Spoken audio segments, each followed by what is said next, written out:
Low energy, unfocused, foggy? You might be dehydrated. Whether it's hot yoga, over 100-degree weather, or too much sun. Gatorlight, with a specialized blend of 5 electrolytes, was scientifically designed to help move fluids into the body faster for rapid rehydration. Shop now at retailers nationwide. Gatorlight hydrates faster than water. Is it in you? Symptoms noted are signs of mild to moderate dehydration. Consult a healthcare professional if symptoms persist. This episode is brought to you by PayPal. You had plans for the last days of summer. And back-to-school shopping has its own plans. School supplies, dorm essentials, your list doesn't stop. Neither does the spending. But when you pay in 4 with PayPal, you can pay over time. No interest, no fees. Check out with PayPal and get back to summer. Subject to approval. Learn more at paypal.com/payin4. PayPal Inc. NMLS 910457. From the Fifth Quarter Studio in Madison, Wisconsin, you're listening to the Coaching Youth Hoops Podcast. They're playing basketball. Here's our hosts, Steve Collins, and Bill Flitter. All right, welcome to Coaching Youth Hoops, and Coach Collins is back. I'm back. Coach. Well, we missed you. Last 3 episodes, you've been I'm back. Out fishing, so to speak. I'm no spring chicken anymore, and when school starts, I tend to be a little overwhelmed. You would think it'd get easier after 37 years, but Yeah, you would think it's just got the playbook down already, bud. It's not. It's the 4 days of PD, professional development at the beginning of the year that kind of, I won't miss. We're going to talk now. about. You just have to sit through meetings with me. Hey, it leads into what often. we're talking today about buy-in. It's hard to get buy-in when you sit and talk to me for 4 days about all these new incentive things that we're going to do, and you've been saying it for 37 years. Hard to get buy-in, but that's what we're going to talk about this week. We're going to talk about building buy-in with your team. Yeah. But before we do that, first of all, go over and check out Coaching Youth Hoops. I talked about it last week, but how it's everything you need. It's something I would have wanted. It's something Coach would have wanted. We've talked about that before. It's the perfect time with the season kind of revving up. Practice plans, offenses, defenses, just about everything you need is over there. How to build a winning youth basketball program or team is over there at coachingyouthhoops.com. If you're just starting your team and need a season planning checklist, go check that out too. Just go through the product drop-down menu and you'll see that there. That's a free resource. We'll put it in the show notes. Yeah. Look at that. Lots of free resources. Coach is a giver. But then also our new thing, because you and I don't have enough things going on, Coach.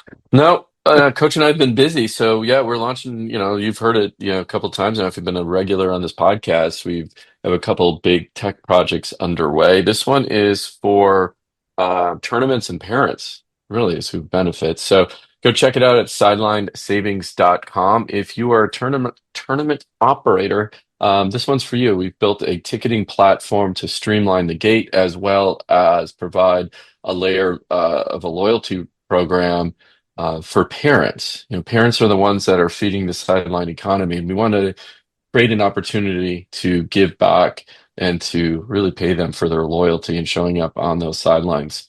So go check it out, sidelinesavings.com. Sign up. I'll be in touch. Maybe you'll be one of the lucky ones we'll let in the door because, it's kind of in beta version and we're testing things out. Got some good, testing has been going well. We got a couple of great operators right now using it and great feedback. I called you from a boat, even fishing, telling you, is it working? Is it working? Coach is in a hot gym and I'm on a boat fishing. See, it doesn't seem fair. Hot gym, all stressed out on our very first one a few months ago. So, you show me your fishing, your fish that you caught. So that was a big one. Fish. It was a big huge one. Wacky worms. There's my life. Oh yeah, the wacky worms. People. There you go. No affiliates, but if you're a wacky worm maker or something, call me. I'm a big fan. I like pumpkin and watermelon are my 2 favorite colors for the wacky. Anyway, great for bass fishing. Looks really good. All right. So today we're talking about building buy-in. Yeah, this comes up a lot.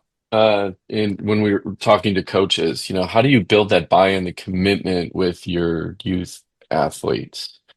And you can kind of see it, and depending on where you're coaching and type of level you're coaching and that level of dedication. Because sometimes, you got those kids that definitely want to play, and you got those kids that their parents force them to be there, right? Just to do Right. something. Right.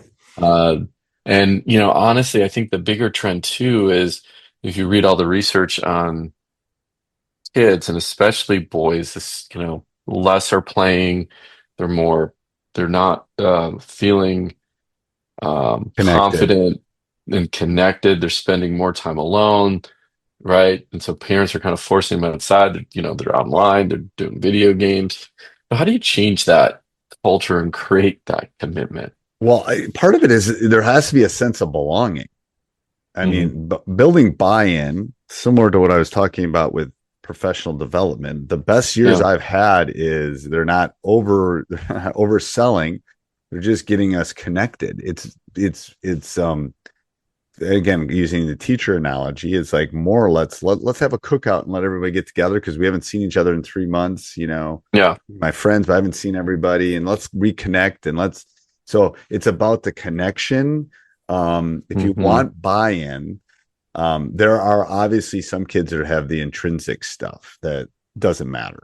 Like they're hoopers. They just want to play. Right. Yeah. Yeah. Yeah. Of We're not talking course. about Yeah. that 5-10 percenters that doesn't matter. If there's a hoop in a basket, they're going to find it. We're talking about the rest of the kids that, this is something they like to do, but it's like, what makes it what makes it go from a C to an A level? What makes it go Hmm. to, I want to go to practice? Well, I want to be around my friends. I feel connection to the group. I don't want to let the group down. It's no different if you're the understudy for the musical or something like that too. You want to be there, you want to be around your friends, you want to be connected. um Even the kids that are fringe players, if you can somehow get them that sort of connection, doesn't matter if it's a youth team or a summer team or a high school team, the most successful ones have that buy-in, that they see a goal, they see a role, and they see their friends, and that they want to be part of that.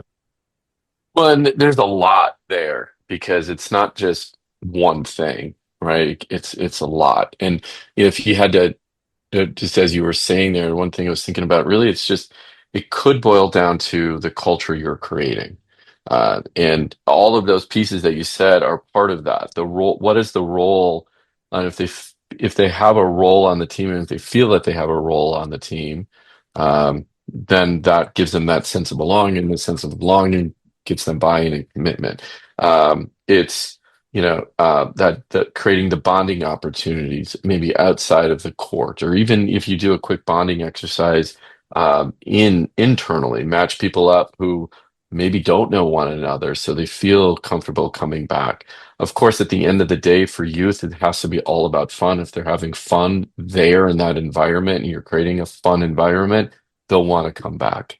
How are you talking to them as a group or an individual? Right. Um, is one of our when I Sylvia Colucci, who if you've been following us for a while, interviewed her, and she has a great saying. She works them hard but loves them harder. Love And that. yeah, and it's a just nice way to say that, yeah, you can still work your kids hard, but they're not going to get buy-in, and especially with you, if they know you don't care. Right. Until you care, right, or show that you care for them, then they're going to care.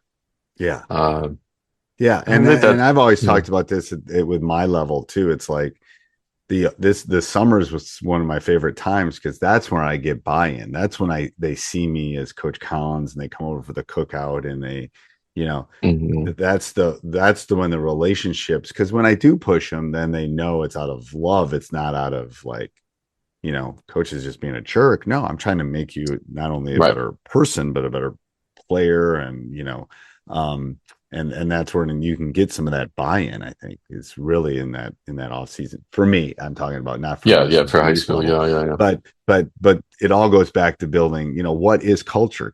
What is that? Mhm. It's that the buy-in and the culture are related things, but culture is about, standards. It's about Mhm. expectations. It's about things that you want and you expect. And the standard for like my program is you're going to show up on time. I'm part of that buy-in is making sure that they are showing up on time, Well, then holding them accountable when they don't. and the thing is, the teammates do it. The teammates will pull them Yeah. along or know the kids that are going to be. And then there's that sense of community that I don't want to let my friends down. Like even though I don't want to get up on a Saturday morning, or I don't necessarily want to do it, there's that relationship building Yeah. that comes with culture and community that is all related into buy-in, I think. Yeah, no, absolutely. But now you're going to hear some coaches, well, the kids don't drive, right, at the grade school. You're absolutely right. So, And what? 100%, Yeah, the lateness thing isn't as big a deal. I mean, it's a deal, but it's not. yeah. They don't have control over it. They can't be mad at somebody that doesn't have control over it. But they do to a certain degree, and the degree is this: you know what time practice starts, or you should, right? You know, hopefully your parents are sharing that information with you. Again, this is grade school level. Maybe okay. So if you're not, but you can just say, "Hey, mom and dad, we have practice. We have to leave." Right? Right.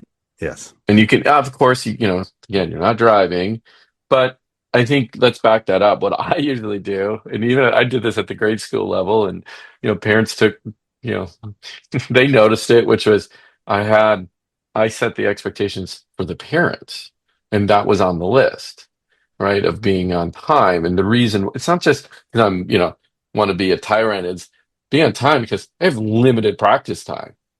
Yeah, sometimes it's an hour to an hour and a half twice a week, which is a luxury, especially if you're doing outside of just an AAU program. So, grabbing extra every minute matters. That is so So, true too. Every minute matters. All right. Anything else with buy-in, coach? yeah, I would say again, comes up a lot. It's creating a culture, uh, for your team. Just a few things, holding them accountable for that culture internally. Look at make sure they have a sense of belonging. Create that connection with their teammates. It's little things that you can do to create that connection. Have separate conversations. Match them up with somebody they don't normally talk to find out. Anyway, there's just lots of little exercises you can do to nurture those connections from peer to peer, and it's worth the time to get that. Otherwise, you are going to be struggling with buy-in and people not showing up or wanting to show up. So Yep. that's it for me. All right. Till next week, coach. The next week.